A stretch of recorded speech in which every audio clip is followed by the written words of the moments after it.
Boa noite, paz a todos aqueles irmãos, todos os nossos que estão acompanhando nesta noite a nossa live. Quero te saudar com a paz do Senhor Jesus Cristo e daqui a pouquinho, mais alguns instantes, hoje com a abordagem da sequência que nós estamos nela, falando sobre as 7 igrejas do Apocalipse, revelada no livro de Apocalipse, no capítulo 2 em diante. Semana passada nós fizemos a introdução, juntamente com o pastor Vinícius, e desta feita hoje nós vamos começar então discutir igreja por igreja. Então nós tivemos essa primeira introdução, carta enviada às 7 igrejas da Ásia, Éfeso, Esmirna, Pérgamo, Tiatira, Sardes, Filadélfia e Laodiceia. Cada uma delas com as suas particularidades. Receberam elogios, recebeu repreensão, instrução, recebeu promessas. E hoje nós vamos então começar a discorrer acerca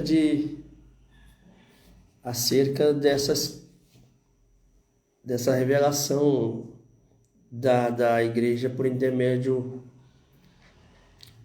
do apóstolo João na ilha de Patmos, descrita no livro de Apocalipse, ou seja, todo o livro de Apocalipse, mas nós estamos abordando especificamente as 7 igrejas da Ásia, né? Nós não faremos não traremos uma interpretação dispensacionalista. Pastor Vinícius, está comigo? Eu, juntamente com o pastor Vinícius, nós vamos discorrer sobre este assunto. Caso você tenha alguma pergunta, pode escrever, enviar, que nós vamos, durante o discorrer deste assunto, nós vamos estar tentando responder. Nós não vamos trazer uma interpretação dispensacionalista. Pastor, o que é a dispensação ou a interpretação dispensacionalista? Dispensacionalista. Deu um trava-língua aqui, meus queridos. É uma aplicação profética das cartas, dentro da linha do tempo, a interpretação escatológica da carta, né? As 7 igrejas, elas trazem também essas características, né, que ressaltam os estágios da igreja ao longo da história. Então nós vamos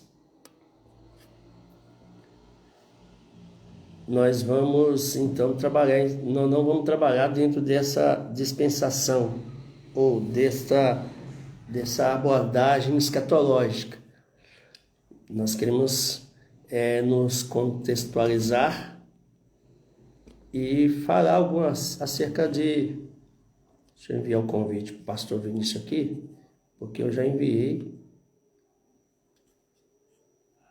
o convite, mas ele ainda não está comigo aqui.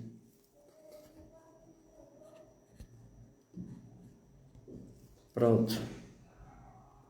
Adicionei. Vai chegar aí, pastor Vinícius. Então, continuar aqui, eu quero... Pastor, chegou. Pastor Eduardo. Paz, meu querido. Eu esqueci de te, eu tive o convite, mas esqueci de fazer adicionar aqui, aprovar. Não tem problema não. Eu já fiz aqui, Pastor Vinícius, Pastor Vinícius de Corinto, e nós estamos aqui em Belo Horizonte. Quero saudar os irmãos aí em Corinto. E eu sou o pastor Eduardo, da Igreja Batista Templo de Deus em Belo Horizonte. Estou aqui com o pastor Vinícius. Saudações, pastor Vinícius. Graça e paz, bênção demais. Da Eu, igreja. eu já, eu já acompanhei a introdução do senhor aí, bênção demais. Pois então, quer ler o texto para nós aí? Sim, Traz me traz fala a a luz. referência. De Efésios capítulo 2, do 1 ao 7. Efésios, capítulo 2. Isso. Missionária Selma Santiago, um abraço, querida. Você conosco. Pode ler, pastor. Efésios, capítulo 2, do 1 ao 7. E vos vivificou, estando vós mortos em ofensas e pecados. Não, pastor. Pastor, Sim? carta à igreja de Efésios, descrito no livro de Apocalipse, capítulo 2. Tá, só um Apocalipse, minuto. capítulo 2, do 1 ao 7.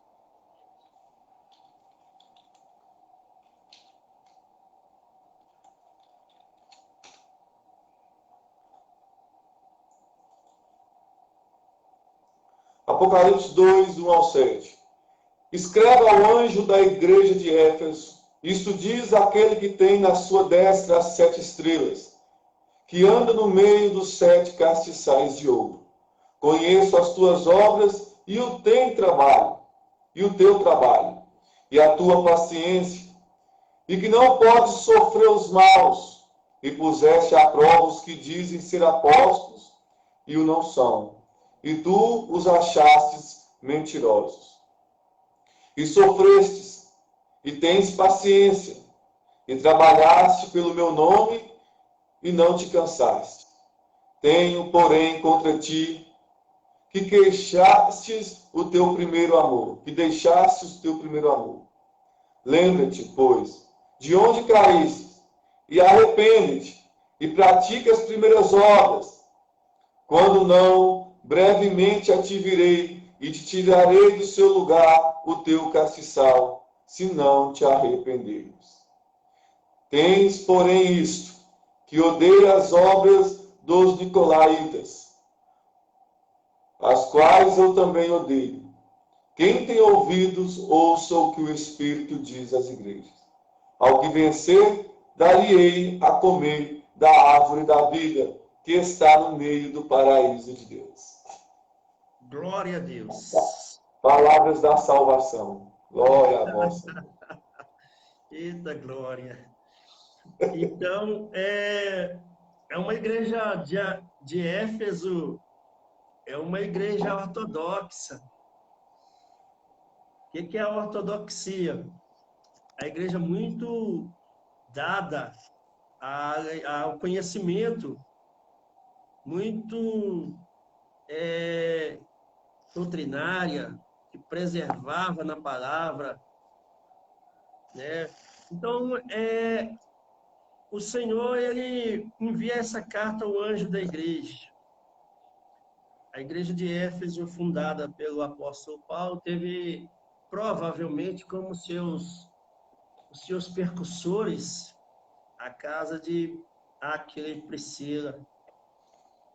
Mas teve lá o pastor da igreja, não sei se nessa oportunidade ainda era o pastor da igreja, o Timóteo. E foi vista, como diz aí na introdução do livro de Apocalipse, o Senhor é aquele que caminha no meio da igreja. 7 castiçais de ouro, que eram as 7 igrejas, e a Bíblia diz na introdução de Apocalipse que o Senhor é aquele que passeia e caminha no meio da igreja. Ainda hoje caminha no meio da igreja na pessoa do Espírito Santo. Então ele diz que, o texto diz que ele via, ele observava, essa igreja foi alvo de muitos elogios, também de crítica, trouxe para essa igreja a instrução, e no final da instrução a promessa. Primeiro a instrução, né, pastor? Depois a promessa, né? Eu costumo dizer que é mandamento com promessa. Primeiro a instrução. A gente não vai direto na promessa. A promessa é condicional. É assim toda a Bíblia, né? Então, a primeira condição é crer. É ter fé, né? É isso mesmo, pastor Vinícius? Exatamente. E, então, nós discorrendo aqui os elogios, a igreja rejeita o mal, persevera e é paciente. Cada cristão tem que trazer consigo essas credenciais vistas aqui a igreja de Éfeso, né? Então rejeitar o mal, perseverar e ter paciência. Ter paciência. Isso que foi o elogio à igreja desejada, a igreja de Éfeso, né? Então, pastor Vinícius, tem um texto nessa carta enviada à igreja de Éfeso que, veja bem no verso 2, no capítulo 2, verso 2. Eu sei as tuas obras, o teu trabalho, a tua paciência, e que não pode sofrer os maus, e puseste à prova, isso é a igreja de Éfeso, pusestes à prova os que se dizem apóstolos e não são, e os encontrou mentirosos. Então, toda a nossa obra, Deus sabe e conhece. Ou seja, até aquele que, nesse exato momento, está com as mãos, os braços cruzados, está sendo observado, não é mesmo, pastor Vinícius? Nada passa desapercebido aos olhos de Deus. Pois então, nós somos operários da obra de Deus. É igual quando você chega num canteiro de obra para fiscalizar, Vinícius, você que já fez isso, você sabe quem está trabalhando, quem está enganando, quem está com braços cruzados, esperando acontecer. E na hora de quiser fazer uma enxuga, né? Na hora de precisar de fazer uma enxuga lá na obra, você sabe, né? Quem vai ser aquele que Por vai onde ser tirado. começar, né? Pois é. O Senhor, Ele passeia na igreja, Ele sabe, Ele conhece, conhece o nosso trabalho. E uma coisa que me chama a atenção aqui, pastor Vinícius, é os que se dizem ser apóstolos e não são. Isso é uma coisa muito contemporânea, muito atual, né? Um dia você estava comentando comigo aí as pessoas que vão sendo promovidas aí de evangelistas, e depois de evangelista ele já se intitula pastor, e quando você pensa que não, a pessoa já é apóstolo, já é bispo, e você fica sem entender que coisa é essa, né? Não passa pelo processo, não passa pelo crivo que Deus coloca, né? E quando é questionada, diz assim, foi Deus que me colocou, fale com ele. Mas às vezes, quando você vai pegar e analisar o que é ser apóstolo, às vezes a pessoa não sabe nem o que é ser apóstolo. Quais são as credenciais de um apostolado? Talvez a pessoa nem sabe o que é isso. Qual que é as credenciais do apostolado? O apóstolo Paulo, ele sofreu com isso, porque os outros apóstolos, ou os que foram testemunhas oculares de Cristo, isto são credenciais do apostolado, ter vivido com Cristo, ter sido credenciado pelo próprio Cristo. O apóstolo Paulo sofreu com isso porque ele foi um que nasceu fora do tempo. Então ele recebeu Exatamente. certo rejeição, embora ele teve uma experiência com Cristo, ele recebeu uma certa rejeição pelo colégio apostólico. Ele se intitulava que ele nem era digno de ser chamado apóstolo, mas ele trazia consigo as credenciais do apostolado. Mas o que nós vemos hoje, ainda hoje, pessoas se intitulando apóstolos, né? Sem ter as credenciais do apostolado. E uma delas é ter caminhado com Cristo. Teve, né? Aí também nós pegamos alguns que se intitulam bispos, um amigo nosso, cujo nome a gente não precisa citar, ele sumiu um tempo aqui, ele era pastor, sumiu um tempo aqui, e da próxima vez que eu vi ele já era bispo. Sem, assim, não sei quem nomeou ele bispo, inclusive ele não estava à frente de trabalho nenhum, mas ele provavelmente ele achou bonito esse título, ou dava para ele mais credibilidade, e ele começou a ser titular bispo. E aí foi, né? Então a pessoa também não sabe quais são o que credencia uma pessoa a ser bispo. E quando nós olhamos por essa perspectiva, quando Judas já não estava mais entre os apóstolos, vivo, e tiveram que lançar sorte entre Matias e José, Pedro falou, né? Os candidatos precisavam ter estado com Jesus durante os 3 anos, precisava testemunhar o batismo de Jesus, né? Precisava ter testemunhado Jesus sendo sacrificado na cruz, precisava falar, ver Jesus, ter comido entre os discípulos, ter visto Jesus ressurreto. Interessante que uma pessoa que tinha todas essas características foi o médico Lucas, né? O médico Lucas, na nossa concepção, na nossa visão, tinha mais predisposição do que o apóstolo Paulo, mas quem somos nós para né, refutar os desígnios de Deus? E talvez por isso Paulo às vezes ficava acanhado de ser chamado apóstolo e às vezes dizia ser apóstolo fora de tempo. E o interessante, porque pelo fato do apóstolo Paulo ter sido chamado fora de tempo, fora de época, como ele fala, foi o que abriu o caminho para todos esses falsos apóstolos que João escreve em Apocalipse 2 também vir. Aí você vê apóstolos fazendo milagres por aí, que não estão dentro das diretrizes bíblicas, que vai de contra as bases bíblicas, assim como João escreveu aqui em Apocalipse 2, e ele vai usar as mesmas falas de Paulo. Fui chamado fora de tempo, assim como Paulo foi, e aí deixou, vamos dizer assim, né, essa brecha, essa saída para essa entrada.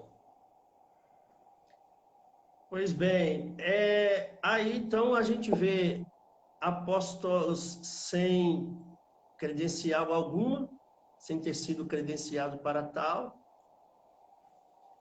Embora nos dias de Cristo tinha outras pessoas que carregavam as credenciais e nem por isso foi chamado apóstolo, como você citou. Temos também aqui mais para frente, nessas mesmas cartas enviadas às igrejas da Ásia, pessoas que se diziam ser profetas se não eram, né? Então, às vezes a pessoa também não sabe o que é o ministério profético. O que é o ministério profético? Né? O profeta, o profeta, o ministério profético, ele é essencialmente para denunciar pecado. Essencialmente para denunciar pecado. E um dia desse eu estava analisando acerca da palavra de Deus. A palavra de Deus ela é tão completa, ela traz, me parece que suas 1186 promessas, que abrange toda a nossa necessidade, tudo que nós poderemos querer, de desejo que pudesse penetrar no nosso coração. Já, então, quando a gente vê o profeta, dificilmente o profeta vai se levantar para falar algo que não já está na palavra, que não já está na essência da palavra. Ou eu absorvo ela e creio e recebo.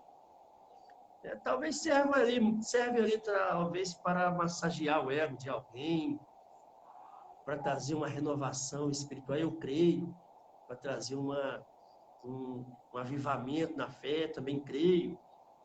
Mas quando você observa, nada além do que já está na promessa, já está na palavra de Deus.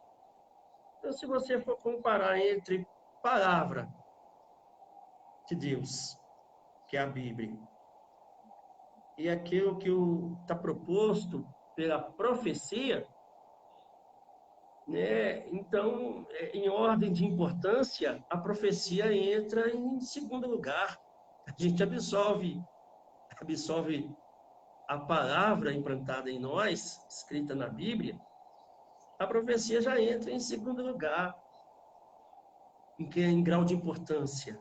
Então, quando nós tomamos a palavra e absorvemos ela com fé, dificilmente vai levantar algum profeta para ir além disso, ou então algo comparado com isso. Então, é aqui que eu digo, eu creio e absolvo como um avivamento, como um renovo, um momento tal como esse, nada mais do que isso. Então, assim como nós falamos aqui no apostolado, muitas pessoas ainda não sabem o que é o ministério profético, não sabem o que é ser bispo, qual é a função do bispo, né? Então se titulam, mas na prática, no exercício, é só mais um título que não diz nada por nada, não acrescenta nada e também não vai atrapalhar nada também, deixa ser bispo, ser qualquer outra coisa que a pessoa se titular, mas não vai acrescentar, não vai atrapalhar talvez, não vai mudar nada. Mas aqui no livro dizendo que dizem ser apóstolos e não são, e tu os achastes mentirosos, né? Prosseguindo, pastor Vinícius. Então, isso foi a primeira puxão de orelha, a primeira exortação da carta. E agora uma coisa que é muito contemporânea, no verso 4, diz assim, ó: tem, porém, contra ti, elogia o trabalho, né? Havia muita coisa de ser elogiada em Éfeso. É uma igreja ortodoxa, uma igreja fervorosa, de ardente amor, né? É uma igreja que sofria com paciência, né? Trabalhava pelo nome do Senhor Jesus, não se cansava, não se dava por vencida. A Bíblia chama ela de perseverante, o próprio Jesus a chamou de perseverante. É bom ver uma pessoa perseverante, né? A perseverança foi exaltada por Cristo. Mas no verso 4 diz assim: tenho, porém, contra ti o que deixastes o teu primeiro amor, né? Então, havia, então, lá na presente exortação, endereçada para a igreja de Éfeso, havia uma obra de reprovação lá, não é, pastor Vinícius? Aqueles que abandonavam o primeiro amor. Quero saudar aqui o Pedro Paulo Santos, pastor Pedro, pastor presidente da CUMP, nos dando a honra de estar participando conosco. Nosso abraço, pastor. Paz e graça sejam multiplicadas. Continua, pastor Vinícius. No se tratar do deixar o primeiro amor, é semelhante ao que nós temos presenciado, ainda dentro, vamos colocar assim, né? Ainda dentro dos dons ministeriais que Paulo escreve a Éfeso, que é o apóstolo, o profeta, o evangelista, o pastor e o mestre. Quando no Apocalipse 4, tenho porém contra ti que deixasse o teu primeiro amor. Para começar, nós temos dificuldades, as igrejas contemporâneas têm dificuldade em identificar o papel de cada um. Até onde quem é o apóstolo, até onde ele vai, quem é o profeta, até onde ele vai, o evangelista, o que ele faz, o pastor, o mestre.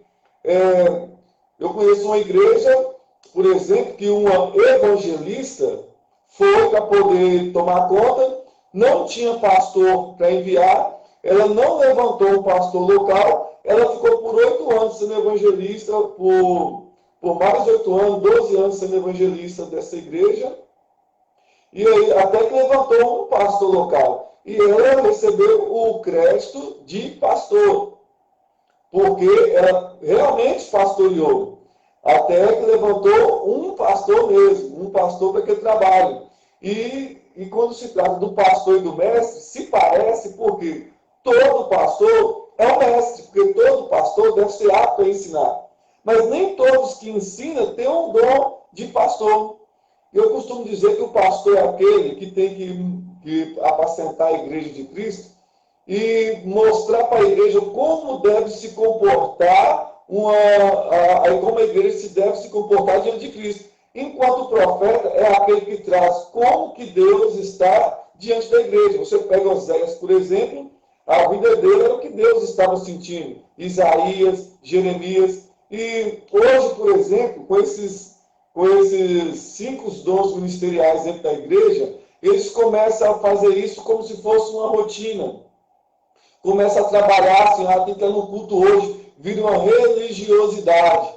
Isso é deixar o primeiro amor. Não faz mais por amor às obras, por amor às almas, não faz mais como forma de agradecimento a Deus, vira uma rotina. E essa rotina Há uma desorganização eclesiástica muito grande na igreja. Isso a gente não pode negar.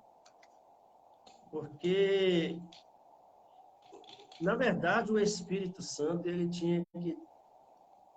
Ele muitas vezes, a direção do Espírito é deixada de lado, às vezes. E aí o homem toma as rédeas. E quando o homem toma as rédeas, é como se nós estivéssemos empurrando carro de boi na estrada, né? Como nós estivéssemos empurrando carro de boi na estrada. Cria uma certa desorganização, de maneira que traz um certo prejuízo para a igreja no todo.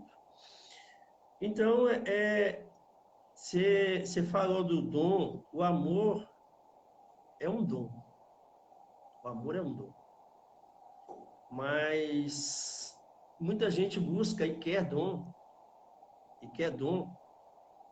E aí nós podemos enumerar aqui os vários dons espirituais que existem na igreja. Você não vê a pessoa buscar o dom do amor, não. A pessoa busca a profecia, a revelação. Interessante que o dom do amor é o dom dos bastidores, não é aquele dom que te coloca à frente dos holofotes, igual o profeta, igual o pastor, né?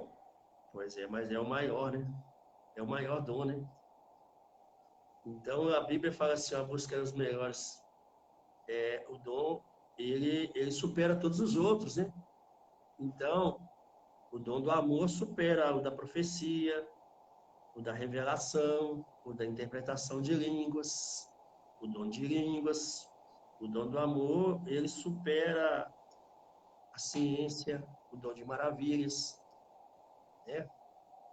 Então, ele não é exaltado, né? Ele não é exaltado. Você não vê ninguém falando assim, ó, eu estou jejuando, buscando o dom do amor.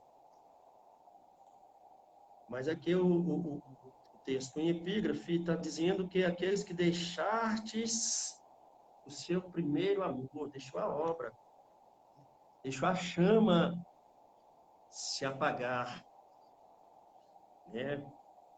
Então, a igreja, quando você observa as pessoas, é como se as pessoas chegam no avivamento só. Bom seria que se permanecesse naquele avivamento só. Mas a grande maioria, pastor Vinícius, a grande maioria vive aquele primeiro avivamento e depois se acomoda e acabou, meu filho. Aí acabou. Para avivar de novo, o certo é manter a chama acesa.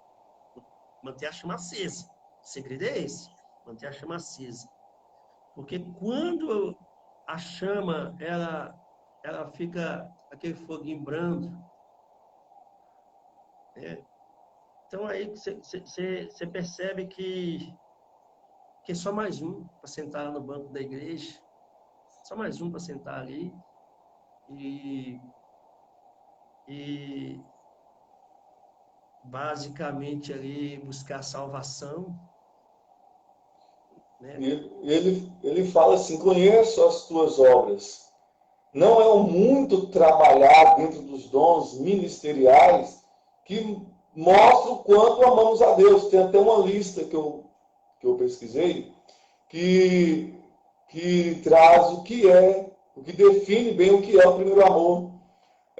O amar a Deus sobre todas as coisas, Deuteronômio 10, 12, 3, Josué 23, 11. O amor ao próximo, que vem um segundo, Lucas 10, 25, João 13, 35. A caridade, Tiago 2, 14. O perdão, lá em carta de Paulo aos Efésios 4, 32. A misericórdia, Colossenses 3, 12. A gratidão, Colossenses 3, 15. O que a pessoa não observa no texto é que abandonar o primeiro amor é declínio na fé.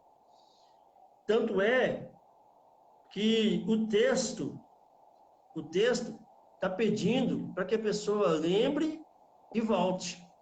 Então, abandonar o primeiro amor é uma queda, é um declínio na fé. O que a pessoa pensa ou chama de apenas esfriamento, alguns dão nome de desânimo, outros dão nome de cansaço, cada um vai dar o nome que melhor convier. Mas o texto diz que é um declínio, é uma queda, é um tropeço, é como se você estivesse caminhando e tropeçasse. Então, o verso 5 diz assim, ó, lembra-te, pois, de onde caístes, arrepende e volta à prática das primeiras obras.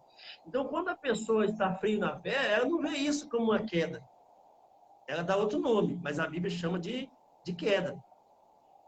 Então, o texto chama a pessoa para se levantar. Abandonar o primeiro amor é uma queda, que a Bíblia chama para se levantar e observar onde que aconteceu e como aconteceu. Volta, levanta-te, né, com arrependimento e volta de novo à prática das primeiras obras, que são aquelas que nunca devem cessar, né? Essa característica de exortação que foi enviada à igreja de Efésios, porque se Cristo ele anda no meio da igreja, como diz o texto, ele está observando, ele está olhando para cada um de nós e está observando, né? Nós não estamos cultuando um Deus que está longe de nós. Ele está passeando no nosso meio, como diz o texto. enviado à igreja de Efésios, e, e aí é o mesmo ontem, hoje e é o mesmo eternamente. Então, eu creio que Cristo é aquele que cada culto que nós nos apresentamos, ele está lá nos observando. Cada ato nosso, seja em ato ou pensamento, Cristo está observando. Pastor Vinícius? Sim. Então, andar no meio é a maneira que o Senhor Jesus Cristo para ver, né, aquilo que está acontecendo.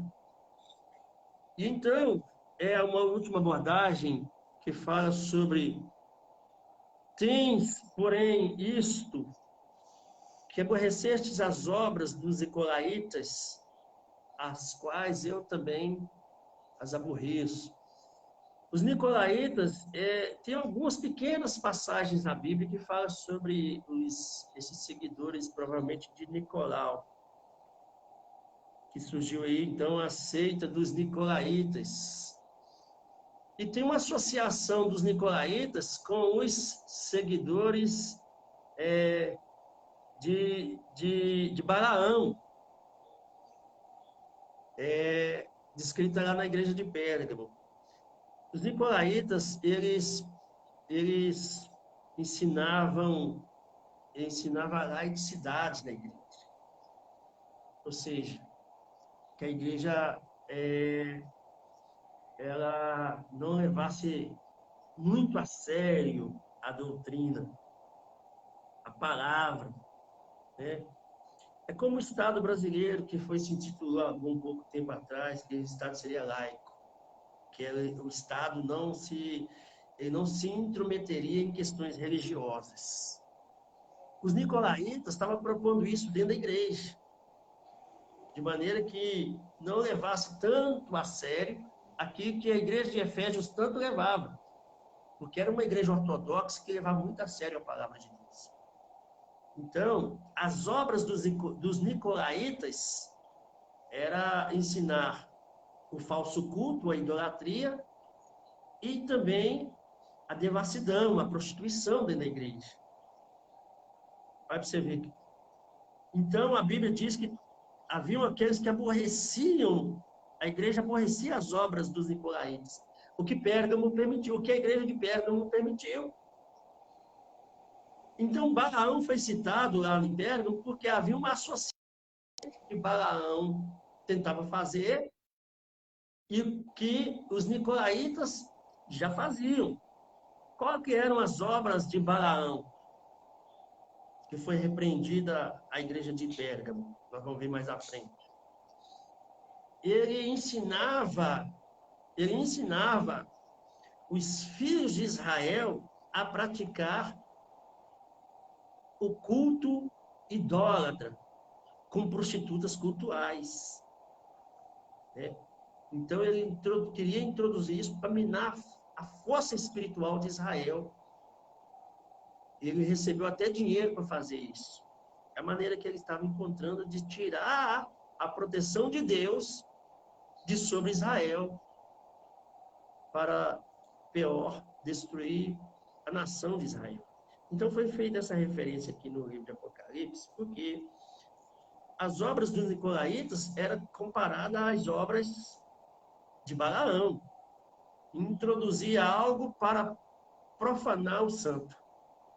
Tirar, né, aquilo que era a essência da igreja, a sua santificação, a sua observação da palavra de Deus. Então, o texto diz que tens, porém, isto, é um motivo de louvor, que aborrece as obras dos nicolaítas, e o Cristo diz assim, as quais eu também odeio. Então, Deus, ele odeia as obras dos nicolaítas. Assim a igreja entendeu que assim isto aborrecia a igreja. A igreja tem que realmente estar aborrecida contra essas coisas, né? Então, foi motivo de louvor, o que já não era lá na igreja de Pérgamo, que aceitou passivamente as obras dos nicolaítas, e lá associando as obras de nicolaítas com as obras de Balaão. Foi sendo introduzida a igreja de Pérgamo. Eu disse que nós não íamos fazer um comentário dispensacionalista, escatológica das igrejas, porque as igrejas elas são situadas dentro da linha do tempo e elas representam períodos diferentes da história da igreja. A nossa abordagem aqui hoje é mais voltada para os pontos doutrinários, né? Nós estamos tentando aqui nos contemporizar. Pastor Vinícius, Pois não? então, aquilo que Deus odeia ou aborrece, nós, como cristãos, também nós temos que odiar também nos aborrecer. Isso mesmo? Verdade. E ele deixou bem claro isso aí, no finalzinho aí, né, no capítulo 7. Quem tem ouvido, ouça o que o Espírito diz às igrejas. Ao que vencer, dá-lhe de comer da árvore da vida. E aí nos remonta aquela passagem lá em Gênesis, quando Deus fez todo o paraíso, colocou no meio do jardim duas árvores. E uma das árvores era a árvore da vida, vamos dizer assim, que não era proibido comer, né? Mas que por falha, pelo pecado, o desejo foi na árvore do conhecimento do bem e do mal. Talvez o intuito do inimigo, talvez não, com certeza, o intuito do inimigo não era fazer com que Adão e Eva comessem a árvore do conhecimento do bem e do mal. O principal objetivo era que não comesse a árvore, o fruto da árvore da vida. Então, quando vem essas exortações de João para nós, a respeito das coisas erradas que ele vem colocando, o principal objetivo do inimigo é nos impedir de comer do fruto da árvore da vida. É isso mesmo. Aqui é toda uma observância, uma instrução, e depois a promessa de salvar, comer do fruto, comer da árvore da vida, é a árvore da vida eterna. Isso aqui é a salvação. Entendeu? Ao que vencer é um termo militar, e ao que vencer vai comer do fruto da árvore da vida, né? Todos os que vão viver a vida eterna vão comer do fruto da árvore da vida que foi guardada para o que vencer. Lá no jardim, você fez essa citação aí, que às vezes a gente pergunta, as pessoas perguntam, onde que está o jardim do Éden? Ele existe? Os arqueólogos, os historiadores, os pesquisadores vão, né? Não adianta ir atrás do jardim do Éden. Assim como os discípulos dos profetas foi atrás de Elias, quando Elias foi tomado, e o profeta Eliseu falou assim, ó, eu aconselho que vocês não vão atrás, que vocês não vão achar. Ele ficou 3 dias andando atrás de Elias, não achou. Uhum.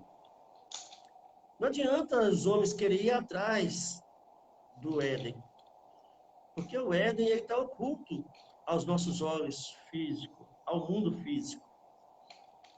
Assim como a árvore que está no meio do jardim, que é a árvore da vida eterna, mas vai ser dado àquele que vencer. Nós já estaremos no outro plano e vamos desfrutar do, né? Efésios tomou essa promessa, recebeu essa promessa, dar-lhe-ei a comer da árvore da vida que está no meio do paraíso de Deus. Essa árvore não foi tirada, essa árvore está lá. É a salvação, né? Da pessoa do Cristo glorificado, da pessoa do Senhor Jesus Cristo. Pastor Vinícius? Então, hoje nós abordamos a primeira carta à igreja que está em Éfeso, que era uma das principais, ou se não dizer a principal da Ásia Menor, que o apóstolo João enviou essa revelação, que Jesus enviou por intermédio do apóstolo João essa revelação, para fortalecer a igreja e dizer para a igreja que ela estava no caminho certo. E aqueles que não se despertassem para esse caminhar, né?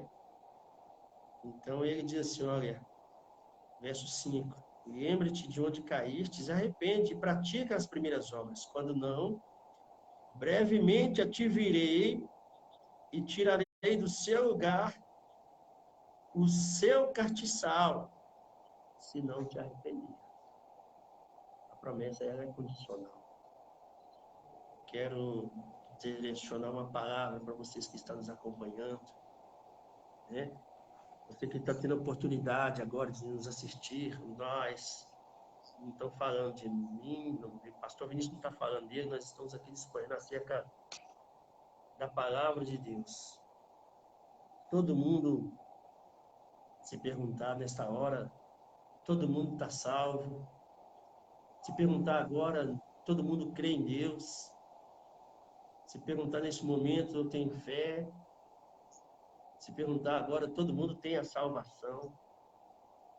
Mas aqui está a palavra de Deus. Ela que norteia, né?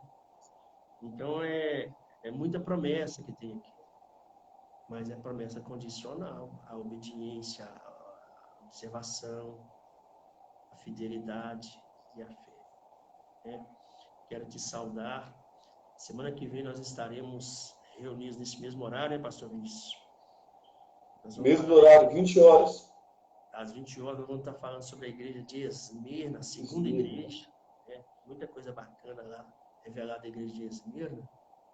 Que Deus possa te abençoar ricamente no nome do Senhor Jesus. Eu vou me despedindo por aqui. Quero saudar os irmãos que estão em Corinto, a igreja que está reunida em Corinto, na pessoa do pastor Vinícius. Eu saúdo toda a igreja no nome de Jesus. Eu sou o pastor Eduardo, seu conservo, e queremos orar por você. Quero que o pastor Vinícius faça essa oração e as suas considerações finais, pastor Vinícius.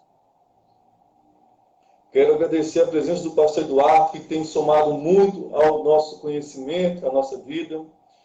Esses vídeos ficarão gravados na página da Igreja Batista Nova Vida, no Facebook e no YouTube. E também da Igreja Batista Tempo de Deus. Não é isso? Vocês podem acessar depois, podem colocar os comentários que nós vamos respondendo. E eu quero agradecer a Deus em oração por mim, por você e pelas nossas vidas. Pai, em nome de Jesus, eu agradeço o Senhor por essa oportunidade, através dessa mídia social, falar do teu amor, falar do teu ensinamento e falar, meu Pai, daquilo que o Senhor tem feito em nossas vidas. Nos dê entendimento e sabedoria para crescermos cada vez mais em espírito e em verdade.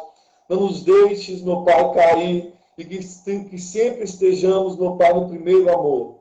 Em nome de Jesus, todos esses que acompanharam, que vão ver futuramente, sejam abençoados, possam crescer no amor de Jesus Cristo. É essa oração que eu te faço, em nome de Jesus. Amém. Amém. Boa noite. Paz seja convosco.